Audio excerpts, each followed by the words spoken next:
In a normal day, you never know what kind of text messages you're gonna get. You never know. When one comes in from Sam, the level of anticipation just goes through the roof. You always want to make sure you're sitting down, I think, because you never know what's coming. Everyone loves that sort of later evening email from Sam. He's always thinking. I mean, and these emails don't always come in during business hours either. They're like in the middle of the night. And there's some really creative and unique ideas to come at those hours. Sam's requests are great. They're fun. That's what we live for. I mean, it could be a beer idea. It could be an idea for some merch. It could be a link to something that we shouldn't be looking at work. You never know. So usually my first response when I get that text or that email was, where do you come up with this stuff, right? Like, what were you doing that you came up with this? What is Sam doing now? Where is Sam at? Why does Sam have this crazy idea? Long ago, I would just fire back, you dumb shit, that's not gonna work. I think one time I told him that I can't do this because, it violates the laws of physics and it's illegal. And he says, well, laws can be changed. And I'm like, not the laws of physics. And he said, are you sure? My first stage is usually to go, WTF, how am I supposed to do that? I've learned to approach it much more thoughtfully and really see it as a puzzle or a riddle to solve. And then it's like, all right, how can I make this happen? He wouldn't be asking if he wasn't passionate about it. One of the things people don't realize is he puts the same energy into 5 gallons of beer as he does into hundreds of thousands of barrels of beer. You cannot tell as he approaches those projects how big they're going to be. Kind of start thinking through some recipes that I have, kind of a canon of recipes that I want to do and how I can adapt them to include some of these things. A good example of that was he asked me to collaborate with an art gallery called Morrison Hotel. And I was like, how am I supposed to create a spirit that collaborates with an art gallery? When I realized that they sold rock and roll prints, I immediately thought of rock candy and came up with an old fashioned that used rock candy to sweeten it. So sometimes it's talking to the actual collaborative partner, and other times it's just something that you might have in the back of your brain and you think, how can I insert this into that idea that I already have? With Flip Ale, I was rather new to the company at that point, and it was one of the wilder requests that I've received. Recreating this ancient recipe that involves a 600-degree iron put on our wood grill and then brought tableside by some big tongs. It looked like something out of the intro of The Simpsons. And we're dipping it in the guest beer to churn the beer with egg whites and rum tableside. So obviously I'm just on edge about the fear of one of our coworkers dropping this glowing orange iron into someone's lap. But nonetheless, it was a hit and very unique.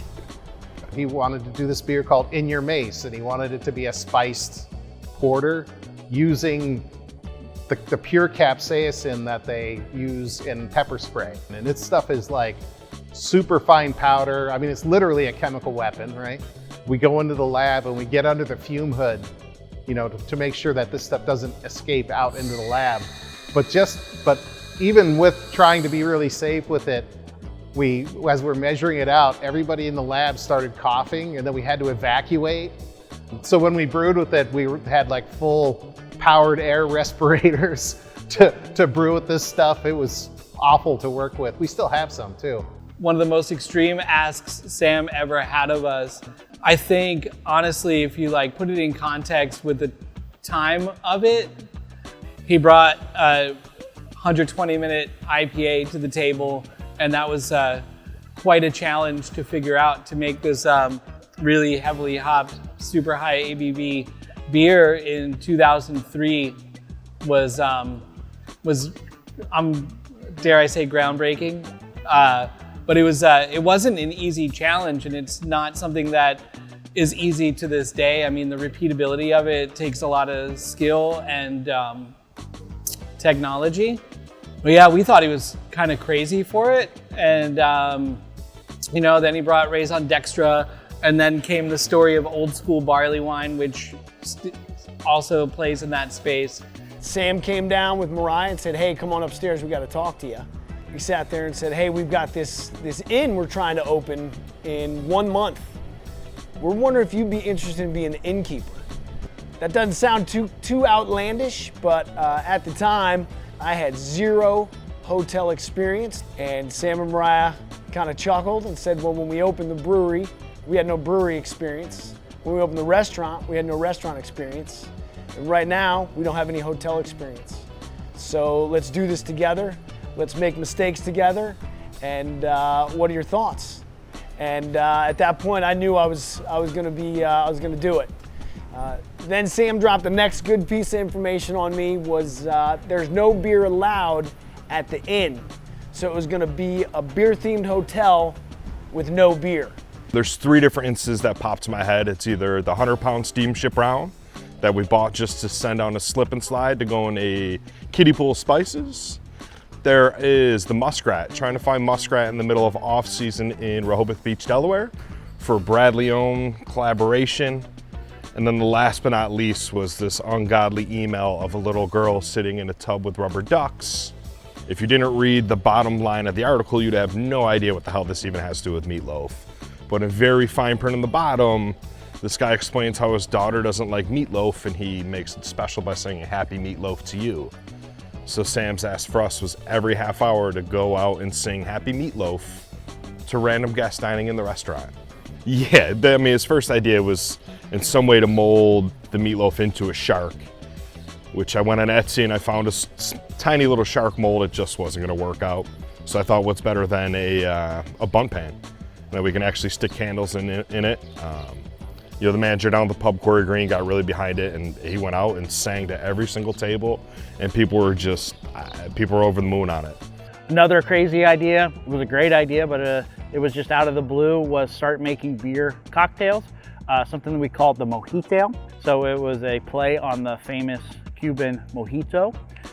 It used a sucrose-based 18% alcoholic base mixed with sequench, and then we needed fresh cane juice.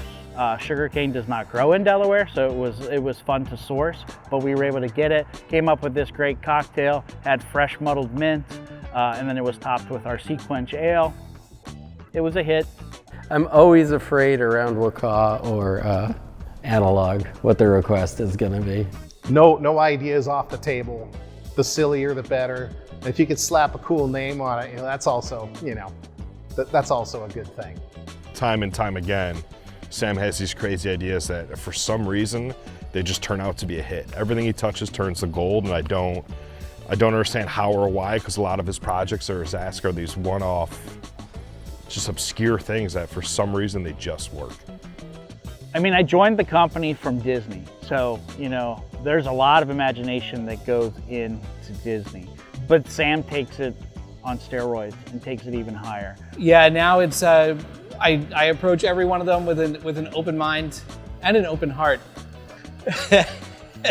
And I really just want to find a way to make these things happen and make them super delicious. It's never just, let's make a beer, it's let's tell a story with a beer. And that's really kind of in the DNA of Dogfish. We are storytellers. Our products tell a story.